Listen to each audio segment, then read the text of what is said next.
When I hear the word rogue attached to any new game, I get a bit queasy. Not because I don't like roguelikes or roguelites, but due to the sheer overabundance of the games represented on the market. Even though I may not be the only one wary of this genre, I'm also amazed by the concepts and mechanics that push the boundaries and advance the expectations of this genre. Source of Madness is definitely one of these examples.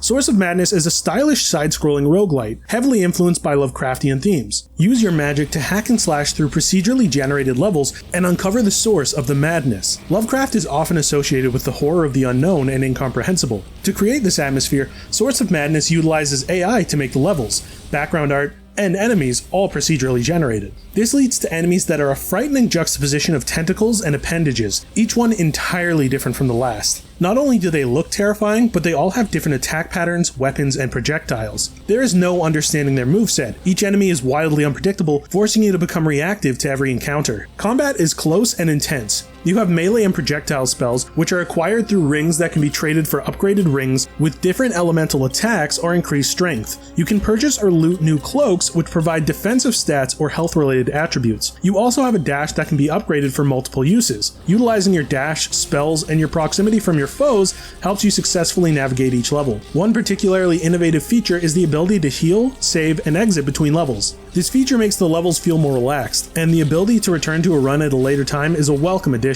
Unlike typical roguelikes, you are not the same character reliving each run. In this game, you play a new acolyte with each run, with a Book of the Dead showing all the lives that have been lost searching for the source of madness. In each run, you collect gold and blood. Gold is used during the run to upgrade rings and cloaks, and is lost at the end of each run. Blood is kept after death and goes towards permanent upgrades. Blood unlocks new classes, health, and spell upgrades within a pretty extensive skill tree that you can access prior to each run. Each run has excellent loot, and exploring benefits the character greatly by providing opportunities to upgrade their gear and gold. There are numerous portals throughout the levels that allow for blood sacrifices, enemy bosses, and hidden items. Each one of these optional portals have risk-reward scenarios that benefit your run. You can risk a portion of your health to gain gold or take on higher powered monsters for a chance at rare loot. There are also 2 merchants available during the runs that allow you to rest, sell, and purchase new equipment to upgrade your character before continuing on with the level.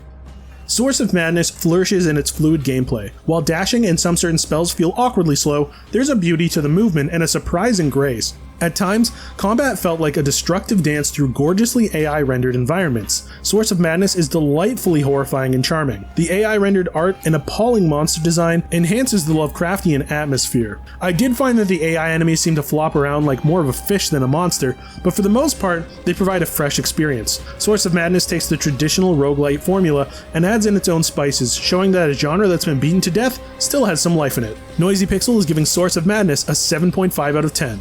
Thanks for watching. Please be sure to check out the full review at noisypixel.net. Noisy Pixel is run by a group of gamers who work hard to deliver news, reviews, previews, and more. Please subscribe to keep up with all our future content.